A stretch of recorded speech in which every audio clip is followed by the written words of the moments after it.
Diego Bandido. Ang kwento. Mula sa mahiwagang burnay. Mula sa mahiwagang burnay.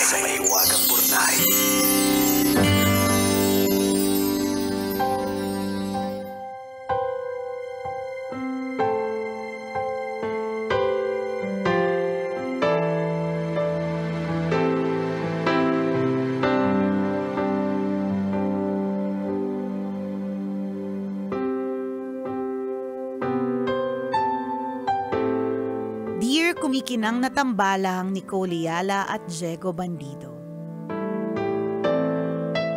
Magandang araw po sa inyo.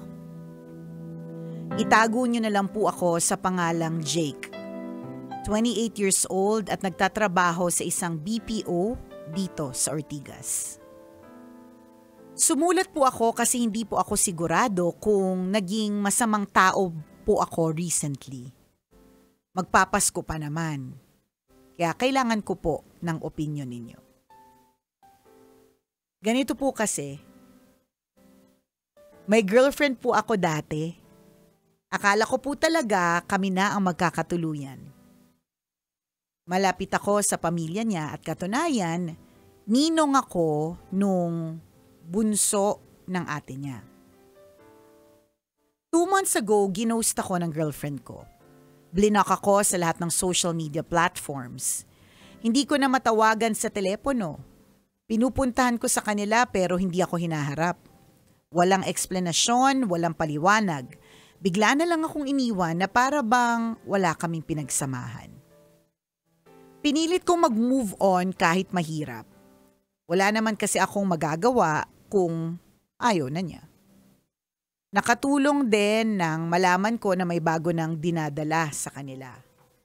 Boyfriend na niya yung katrabahong malapit na kaibigan lang niya dati. Last week, nag-message siya sa akin.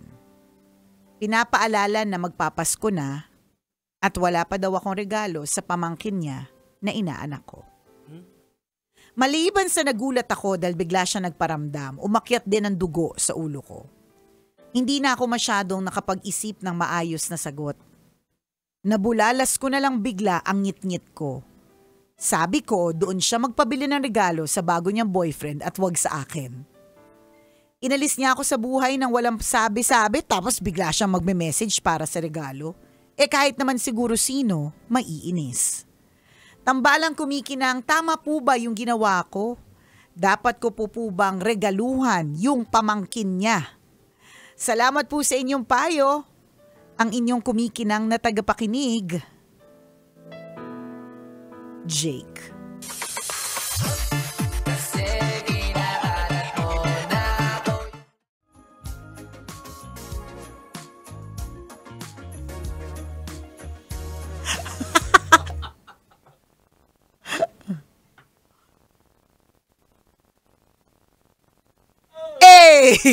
Kasalanan. Nagloko ka eh. Ayan tuloy, nadama yung pamangkin mo. Ayun, oh. Alam mo, ako, Jegs, always akong advocate ng dapat kapag pinili ka na ninong at ninang, pinili ka dahil sa specific reason na magiging kang second parent. Totoo. Dito kasi sa atin, kung sino yung popular, kung sino yung sikat, kung sino yung akala nila mapera, diba? Yun yung kinukuha. Yun ang naging qualification. Correct, laging ganon. So, laging kasama sa listahan si Mayor, laging kasama sa listahan si Kap, si Kagawad, diba? Kahit sa totoo lang, wala naman silang personal relationship. Tama. Pero dahil, for example, sila ay nasa politiko, or kunyari nasa show business, diba? Ayan. Para syempre, hindi mapahiya. Connection. Oo, 'di ba? Connection din 'yan, boto din 'yan, 'di ba? Yan. Di syempre oo ka na lang. Parang wala pa yata ako nakitang o napag-alaman na tumanggi na nasa political na political arena. I don't think so. Lahat 'yan inoohan eh. Kasi para sa kanila, one time lang naman attend. O di naman kaya bigay lang ng pera Okay ano tawag doon, proxy ang dadating, ganyan. Nung minsan nga nag-attend ako ng isang wedding, ninang din ako. Hindi ko naman kilala yung mayor. Parang hindi naman sinabi ng commentator na ang pumunta ay yung proxy ng mayor. Ang tawag ko talaga sa kanya mayor. Sorry na po. Pinremote na. sorry na. Nakakaloka. Anyways, so yun, ako advocate ako. Kaya sa totoo lang, hindi madami yung inaanak ko na bata. Kasi hindi ako naniniwala, Jegs, na malas tumanggi. Kasi di ba may ganun sa Pilipinas? Kapag ka tumanggi ka na maging ninang o ninong ng isang bata, malas daw yun. Hindi ako naniniwala sa ganun kasi dapat option mo yun, choice mo yun. Kasi para hindi ka mairita sa bata. It's kasi responsibility kasi responsibility talaga siya. Ikaw yung tipong kakatuking ka nila. Pag may problema sila, hihingi sila ng advice sa'yo. Diba? Yung tipo ng closeness is pag pumunta sila sa bahay ninyo, sisilipin nila yung refrigerator ninyo at may tirang sardinas na nandun, sardinas na may miswa, kakainin mo. Ayan. Kasi close kayo. Tama. Close kayo ng nanay, close kayo ng tatay, close kayo ng mga kapatid. So, yung ganong klaseng mga eksena. So, advocate talaga ako niyan. Kasi, ba't ko to sinasabi? Kasi, hindi talaga maiiwasang hindi magalit. Tingnan mo, sa totoo, bakit itong si Jake feeling guilty? Kasi feeling niya parang nadama yung inosenteng bata. Yung bata naman yung importante dito, yung bata naman yung namamas ko, pero bakit parang galit ka? Diba? Kasi totoo naranasan ko yan sa, may mga nakalusot-lusot ako na mga ilan-ngilan na hindi ko talaga masyadong ka-close na dala lang sa ang nilagay pa nga sa nung inimbitahan ako ni Cole Ayala, hindi ko nga tunay na pangalan yun. So, doon sa simbahan ni Cole Ayala yung nakalagay, hindi ko tunay na pangalan yun ni Cole Ayala. Diba? Yung mga gano'n na naiinis ako dun sa magulang kasi parang napilitan lang ako or hindi ko naman sinabi. Hindi naman ako umoo, bigla na lang ako nilagay. So, ang ending, naiinis ako sa bata, nagagalit ako sa bata na hindi dapat magalit kasi yung bata, wala naman siya kinalaman. Malay niya ba nung pinipili yung yung baby pa siya? Correct. Wala naman siyang alam di ba? Nakasalanan to ng mga magulang. So, dapat again, maging po tayo, maging wise po tayo. And intentional, mas intentional yung word sa pagpili ng magiging ninong at ninang ng anak natin. I-redefine natin yung word na ninong at ninang. Bigyan natin ng bigat, bigyan natin ng weight. It's not about material kasi na bagay kaagad ang pumapasok sa isip. Kaya natin. nga Ako guilty din ako dyan yung mga dati, yung mga pinag-aano na mga ninong. Tapos parang hinisip mo, ito kasi medyo may kaya. Yan yung default natin. So ibahin natin na yung ninong at ninang, ito yung mga taong matatakbuhan mo na magbibigay ng wisdom. So isipin mo na lang kung ako, yung kapanahunan ko dati, kukunin mo ako ninong, lasenggo ako lahat-lahat. Anong wisdom yung maibibigay ko? Sa totoo lang din. Totoo. Hindi kasi dapat hindi lang ito material yung pwede niya maibigay sa iyo. Siya yung tipong for example, in times of pangalawang ama. Na pag times of emergency, let's say, wala yung mismong nanay at tatay mo, meron kang ninong at ninang na parang basic na para sa'yo, ito yung una kong tatawagan.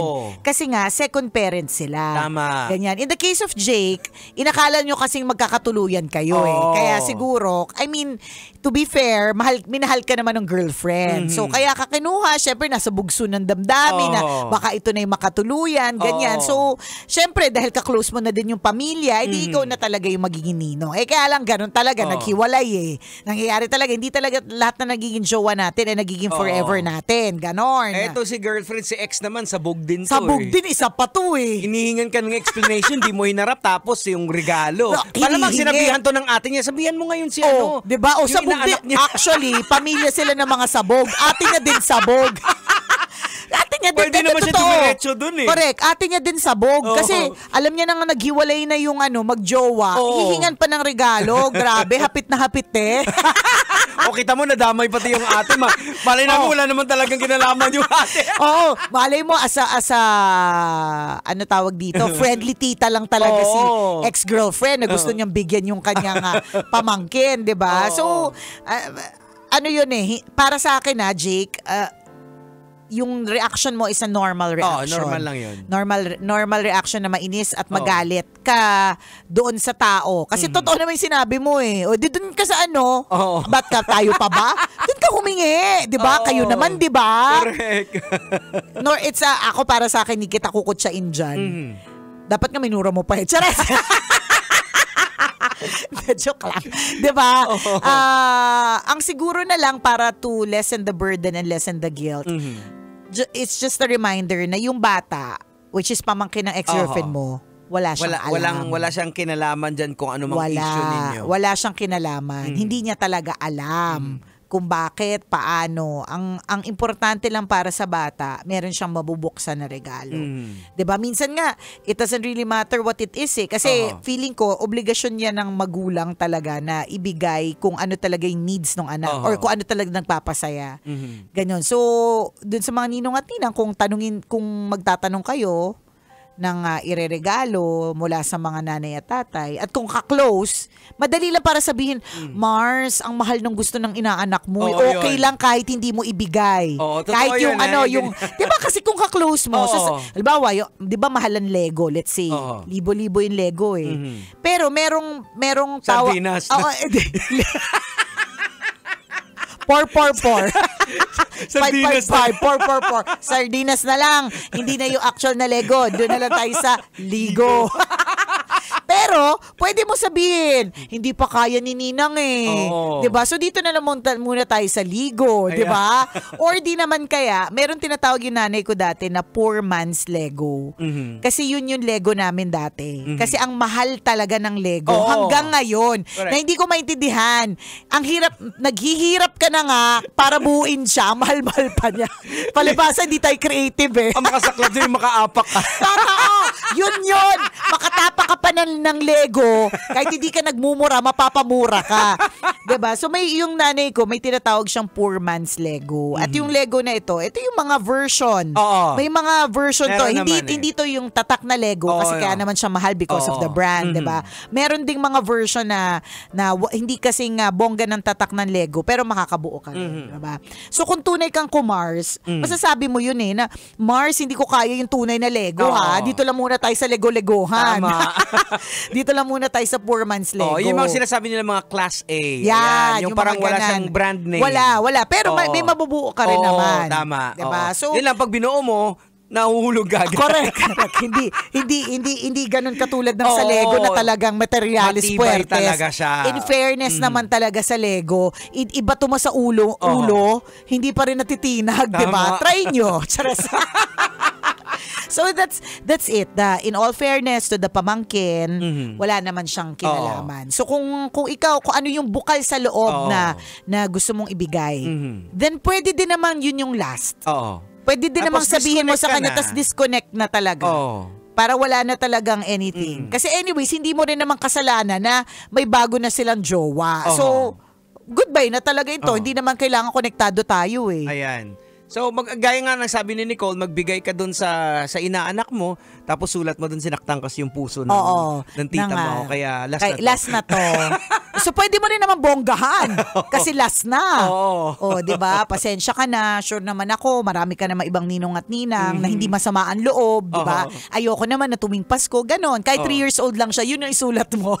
Pero talaga doon talaga kay ate, nag-message pa talaga siya. Nag-message pa. Di ba parang tanga? Nakakaloka.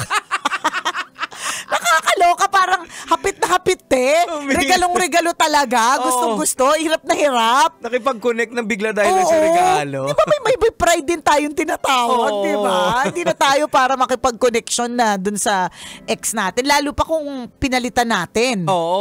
At humihingi ng explanation at hindi mo hinarap. Kaya nga. Yun ang pinakamasakit. Tapos hihingi ng regalo. Alam mo, ito na lang din eh. This is a blessing in disguise. Dito sa nangyari sa kanya, na nanghihingi pa, nalaman mo tuloy, Jake, na may something talaga si ate. Alam mo, kami dito, ganyan yan eh. Parang kapag kami nakikilala kami, sinasabi namin, meron may something. Yan. Yes, Nicoliana, paka-explain mo nga. Paano yung may something? Hindi, katulad dito, si Ateng. Na, may something. Alam, may something siya sa pag-iisip kasi may something Kami dito nagkakatiningin na lang. May something, meron. It takes one to know. Correct. Alam namin yan kasi kami ni Diego. May something din. Isang spectrum at frequency lang ginagalawan namin. Isa lang talaga. So may something. Actually, parehas kami ng ex-girlfriend mo. May something. 'Di ba? May something sa kanya na kakaiba na para para pa makipag-connect sa'yo, utang na loob para sa regalo. Tama. 'Di ba? Pagkatapos ng lahat, para sa regalo. Ano ba? Oras natin, 1:39. Ako pong kumikinang ulo, Diego Bandido. At akong kumikinang ina mo, Nicole Yala. Kailangan pa bang i-memorize yan? Basic!